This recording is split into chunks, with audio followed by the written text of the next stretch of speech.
Halo semua, kenalkan nama aku Alivia Zahra dari absen 2.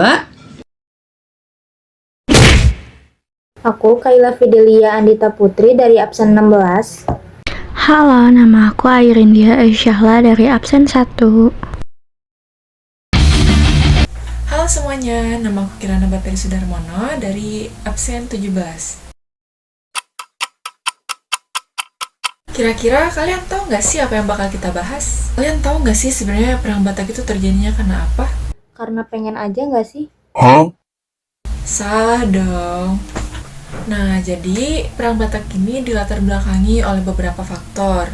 Salah satunya adalah banyaknya raja Batak yang menganut agama Batak kuno yang merasa keberatan dengan adanya penyebaran agama Kristen di wilayah Tapanuli. Yang kedua, Belanda menunggangi suatu organisasi yang bertujuan untuk menyebarkan agama Kristen demi kepentingan politik. Lalu selain itu, ada kesenjangan pihak Belanda untuk memicu konflik dengan kerajaan Batak dengan dalih untuk melindungi kepentingan misionaris. Lalu yang keempat itu adalah Raja Sisingamangaraja ke-12 menolak penyebaran agama Kristen di wilayah Batak. Lalu politik dagang di Batak yang menyebabkan masyarakat mengalami kerugian. Yang terakhir adalah kebijakan Belanda yang membuat penjajah memperoleh keuntungan di wilayah jajahan. Oke guys, selanjutnya aku bakal ngejelasin tentang siapa aja sih tokoh yang terlibat di Perang Batak ini. Yang pertama dan yang menjadi tokoh utamanya yaitu ada Raja Sisingamangaraja 12 beserta putrinya yang bernama Lopian dan dua putranya yang bernama Patuan Anggi dan Patuan Nagari. Selanjutnya ada tokoh utama dari pihak Belanda yaitu Hans Christopher yang dikisahkan memburu Raja Sisingamangaraja 12. Dan tokoh lainnya ada Pendeta Nomensen, Si Pangarebar, Ompu Sosuhaton, Kapten Genet, dan Kapten Lapare. Kronologis dari Perang Batak serta momen penting yang terjadi saat Perang Batak. Jadi awal mulanya Perang Batak ini bermula ketika Belanda masuk ke Sumatera berkat perjanjian Belanda-Inggris tahun 1824 yang bikin Inggris itu setuju untuk melepaskan Sumatera buat Belanda. Nah, dengan adanya perjanjian ini, Belanda pun mulai memperluas pengaruhnya termasuk ke tanah Batak. Selain itu juga, Belanda menggunakan kebijakan open door policy yang intinya bikin modal asing jadi lebih gampang masuk ke Hindia Belanda termasuk juga ke Sumatera Utara.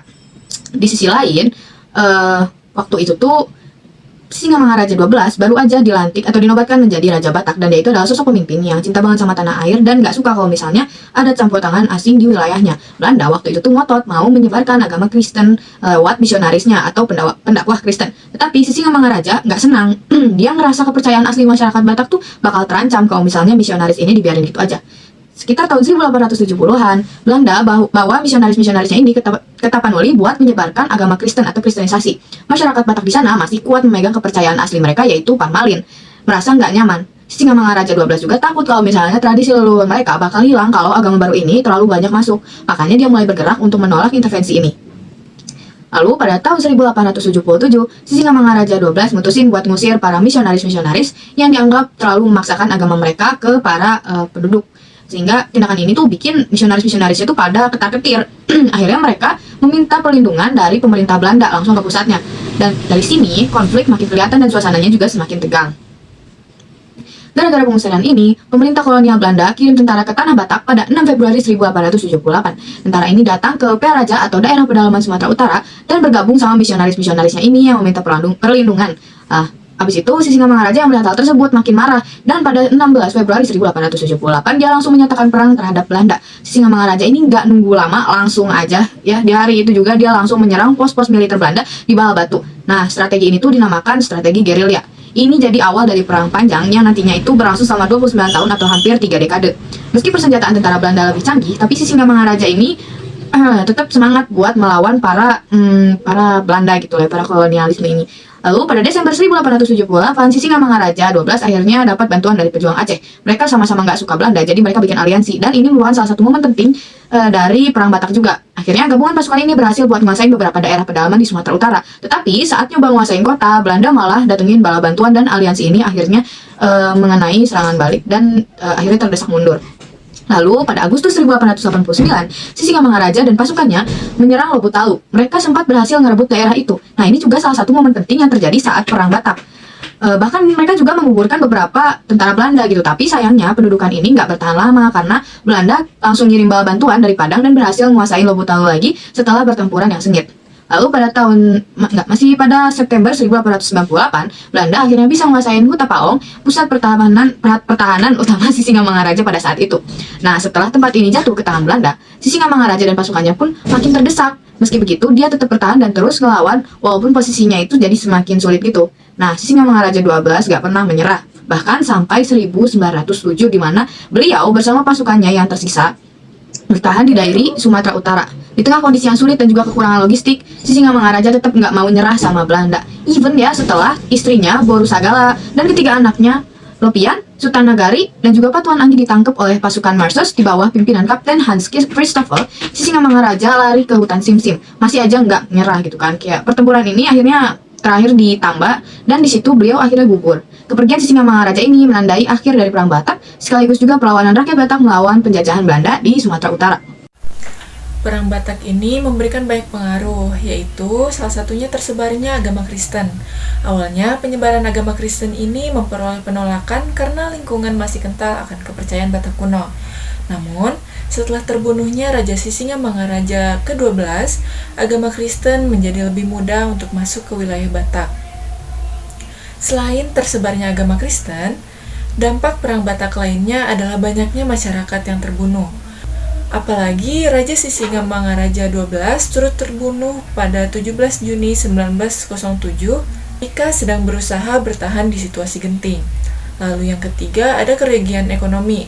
Belanda semakin gencar melakukan monopoli perdagangan di wilayah Batak yang tentunya membuat rakyat mengalami kerugian. Dan yang terakhir adalah wilayah Batak jatuh ke tangan Belanda yang ditandai dengan wafatnya Raja Sisingamangaraja ke-12. Perang melawan pasukan Belanda yang dipimpin oleh Sisingamangaraja 12 berakhir pada tahun 1907. Pada 12 Mei 1907, pasukan Belanda yang dipimpin oleh Hans Christoffel mulai mencari Sisingamangaraja. Meskipun sempat menghindar dari penangkapan, Sisingamangaraja kehilangan beberapa anggota keluarganya, termasuk istrinya, anak-anaknya, dan ibunya, yang menjadi tawanan bersama harta senilai 2.000 gulden. Pasukan Belanda terus mengejarnya hingga pada 17 Juni 1907, mereka berhasil menemukan Sisingamangaraja di Aik Sibulbon. Perang sengit terjadi dan akhirnya Sisingamangaraja gugur bersama anaknya, Sultan Nagari dan Patuan Anggi. Setelah 29 tahun perlawanan, wilayah Batak jatuh ke tangan Belanda yang kemudian menyebarkan agama Kristen di wilayah tersebut. Pasca wafatnya Sisingamangaraja, keluarganya diawasi oleh Belanda dan anak-anaknya dibaptis. Namun, rakyat Batak tetap menunjukkan rasa hormat dan cinta kepada keluarga Sisingamangaraja. Pada 19 November 1961, Sisingamangaraja dinobatkan sebagai pahlawan nasional oleh Presiden Soekarno. Nah, jadi kesimpulannya dari sejarah Perang Batak ini diawali oleh Raja Sisingamangaraja 12. Dan kalau kalian tahu, perang ini tuh di antara perang-perang yang lainnya ini termasuk Perang Batak tuh termasuk yang terpanjang di sejarah Indonesia. Perang ini tuh terjadi karena reaksi terhadap intervensi Belanda yang ingin menguasai wilayah Batak dan ingin menyebarkan agama Kristen. Perang ini dimulai pada tahun 1878 dan memiliki banyak dampak untuk masyarakat Batak. Masyarakat Batak mengalami kerugian ekonomi akibat kerusakan yang ditimbulkan oleh perang tersebut, serta semakin meningkatnya monopoli perdagangan oleh Belanda. Selain itu, banyak jiwa yang hilang, termasuk Sisingamangaraja 12 dan beberapa anggota keluarganya. Setelah wafatnya Sisingamangaraja, wilayah Batak tuh sepenuhnya jatuh ke tangan Belanda.